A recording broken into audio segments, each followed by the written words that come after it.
ko para sa inyo. Mga planong hindi ninyo ikakasama kundi para sa inyong ikabubuti. Ito'y mga planong magdudulot sa inyo ng kinabukasan punong-puno ng pag-asa.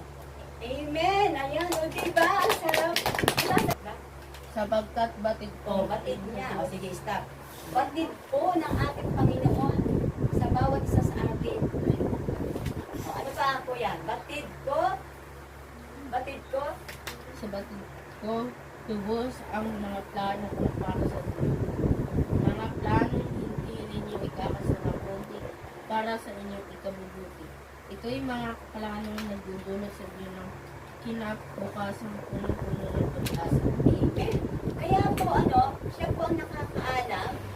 Sabi niya, ako ang nakakaalam, batid ko kung ano ang mas makakabuti sa bawat isa sa